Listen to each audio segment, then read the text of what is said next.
A warm welcome to all, and my topic is ethics in counseling. And welcome to my presentation.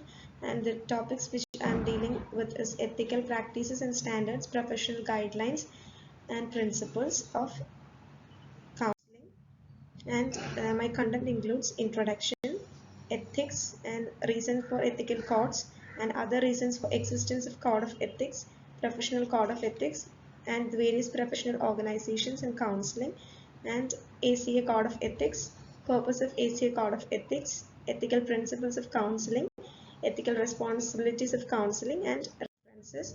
And coming to the introduction, first of all, let me tell you, counseling is not a value-free or neutral activity. Rather, it is a profession based on values which are orienting beliefs about what is good and how that good should be achieved.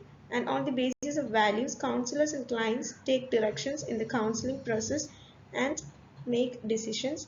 And counselors are guided in their thoughts and actions by moral values, personal and professional ethics, legal precedents and procedures, and also counselors who are not aware of their values, ethics, and legal responsibilities, as well as those of clients, they can cause harm to their clients despite of their good intentions, and it is therefore vital for counselors to have knowledge of professional counseling guidelines, and ethical counselors display care and wisdom in their practice.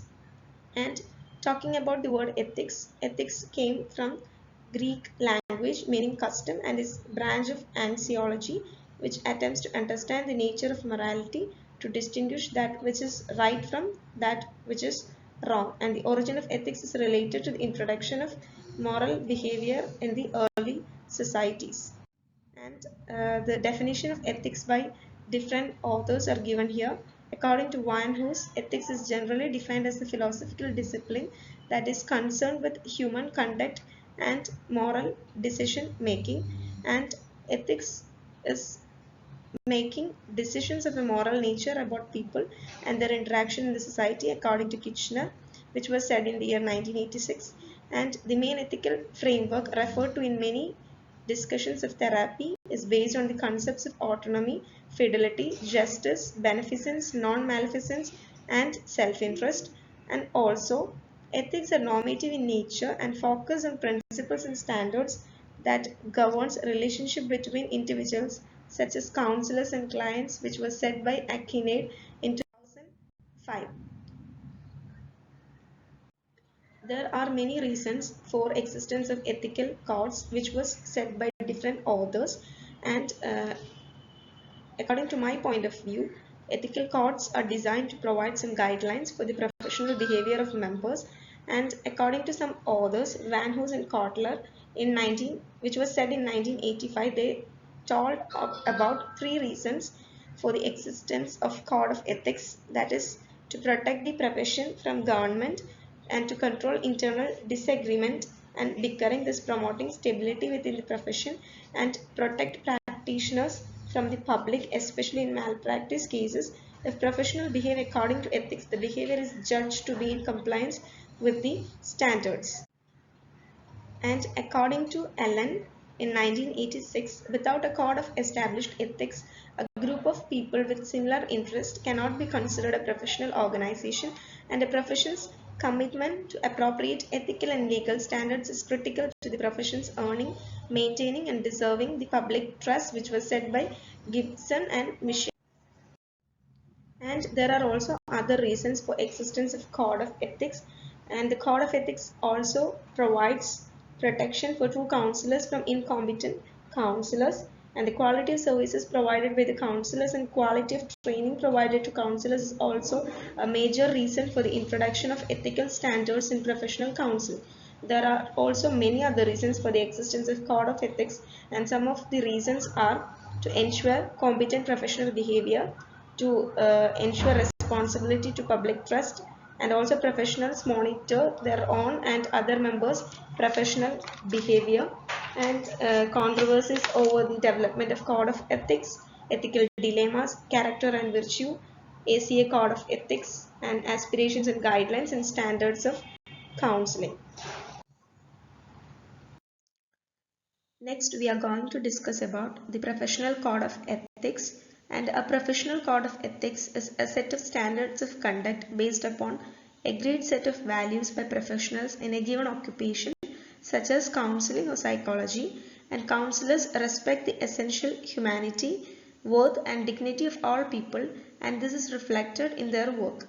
It is very important that no value judgment should be passed on the client, and the counselor should be free from bias, preference, opinion, favor, feelings of prejudice regarding the physical appearance, gender, locality and status of the client, and to be aware of one's values, attitudes and beliefs and not impose these on clients.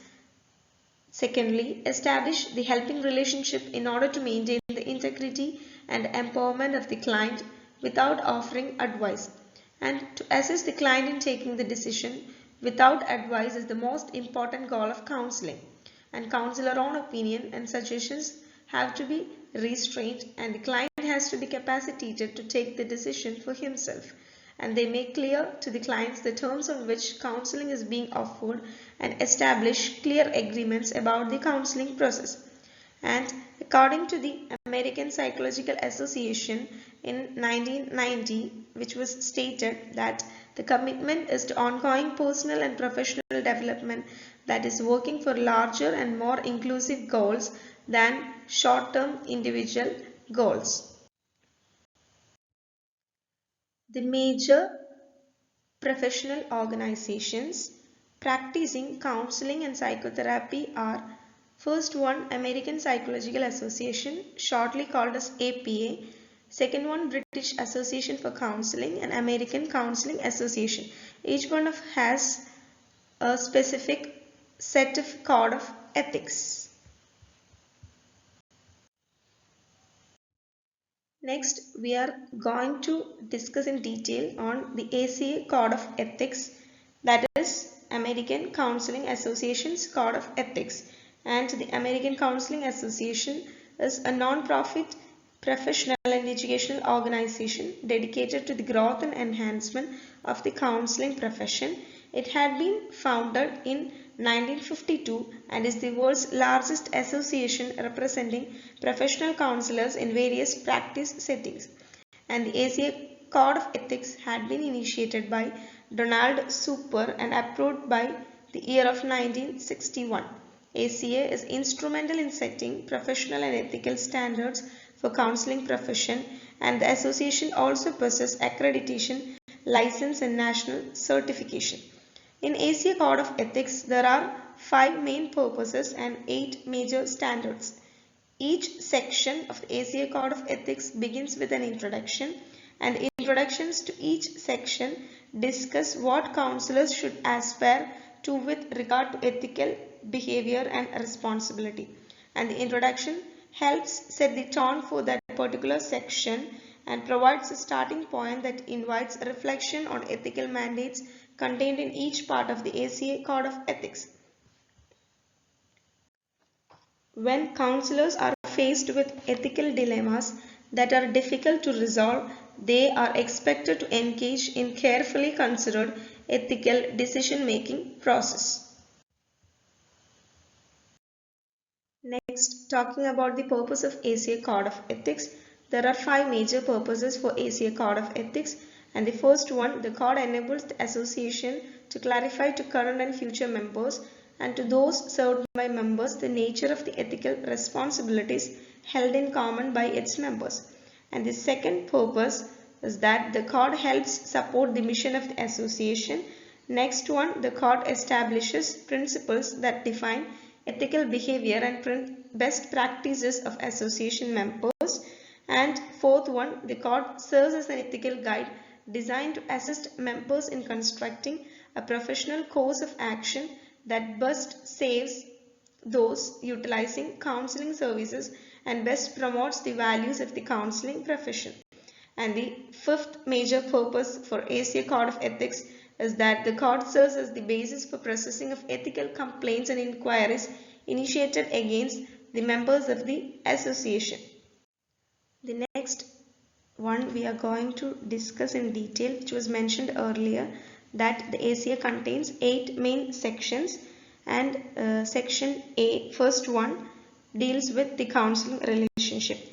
In this section, counselors encourage client growth and development in ways that foster the interest and welfare of clients and promote formation of healthy relationships. And the major aspects explained here are the welfare of those served by counselors, informed consent in the counseling relationship, clients served by others, avoiding harm and imposing values, roles and relationship with clients, and this at individual, group, institutional and societal levels, multiple clients, about group work, end of life care for terminally ill patients, fees and bartering, termination and referral, and technology applications. And the next section, which is the section B, deals with confidentiality, privileged communication and privacy. In this section, the introduction part consists of telling about that counselors recognize that trust is a cornerstone of the counseling relationship, and the counselors aspire to earn the trust of clients by creating an ongoing partnership, establishing and upholding appropriate boundaries, and maintaining confidentiality. Counselors communicate the parameters of confidentiality in a culturally competent manner.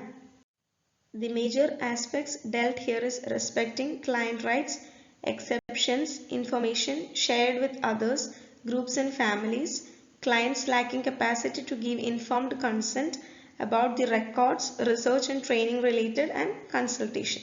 And the third section, section C, deals with professional responsibility, and it tells that counselors should practice in a non-discriminatory manner, having certain degree of professional and personal competence, and have a responsibility to abide by the ACA Code of Ethics, and the knowledge of standards, professional competence, advertising and soliciting clients, professional qualifications, non-discrimination, public responsibility and responsibility to other professionals are the factors discussed under this section.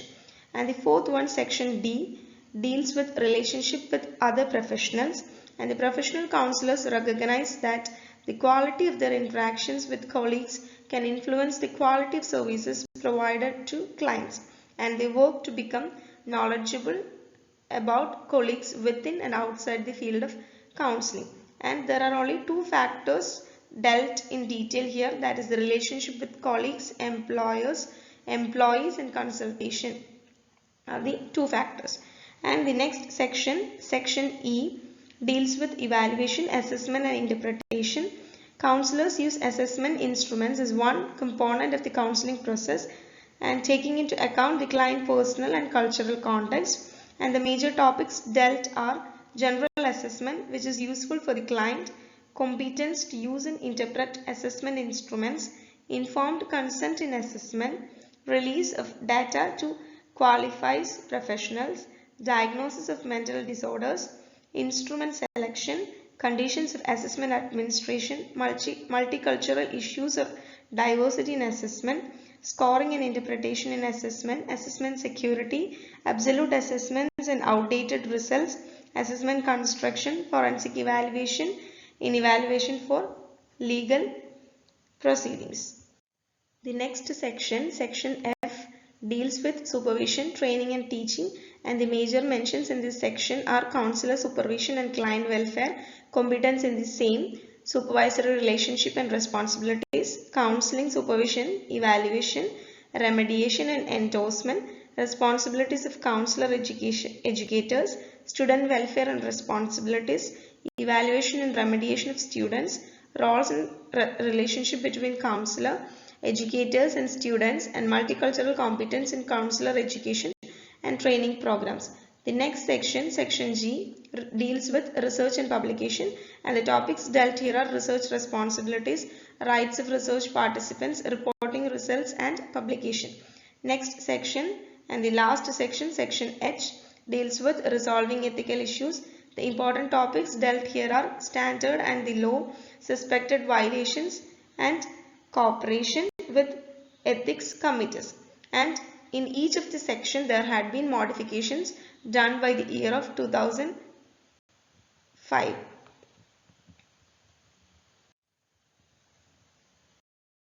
The next section, we are going to discuss is ethical principles of counseling. And according to Kitchener in 1984, there are 5 moral principles which often help to clarify the issues involved in a given situation. And the 5 principles are autonomy, justice, beneficence, non-maleficence, and fidelity. Also, there are other principles of counseling rather than the ones discussed by Kitchener, and other principles of counseling discussed here are confidentiality and privileged communication, the first one. And the confidentiality plays a major role in defining the communication between a counselor and a client, and counselors should respect the privacy of their clients and preserve the confidentiality of information acquired in the course of their work. And the next principle, that is autonomy, in which counselors should make every effort to foster self-determination and individual responsibility on the part of the clients, and it is a respect for the client right to be self-governing. And this principle emphasizes the client's commitment to participate in counseling, usually on a voluntary basis, to seek informed consent, protect privacy, informing the client of any conflicts once they become apparent. And the next principle is beneficence. It is the commitment to promoting the client's well-being, and this principle means to act in the best interest of your client, to provide service based on training or experience. The fourth principle, non-maleficence. This principle is a commitment to avoiding harm to the client, and this principle is to avoid sexual, financial, and emotional or any form of exploitation to the client. And the fifth one is justice. And according to this principle, counselor needs to provide fair, impartial, and advocate service to all clients. And the sixth one is self-respect, which means fostering the practitioner's self-knowledge and care for self, and seeking counseling for appropriate personal, professional support and development, and also to keep update on training. Active encouragement in life-enhancing activities and relationships are also discussed in detail under this principle. Also, along with certain code of ethics and ethical principles in counseling, there are also some ethical responsibilities of counseling, which include ensuring the client's well-being, maintaining boundaries of counseling relationship, better contracting, respecting the diversity of clients, a stable financial relationship with clients, relationship with former clients, termination and referral of clients, research, training, publication and presentation, and legal requirements. And concluding on my topic, we can conclude that these ethics are intended to be of assistance in certain circumstances by directing attention to the variety of ethical factors that may need to be taken into consideration, and alternative ways of approaching ethics that may prove more useful. And finally, these are my references, and thank you for listening to me. Thank you all.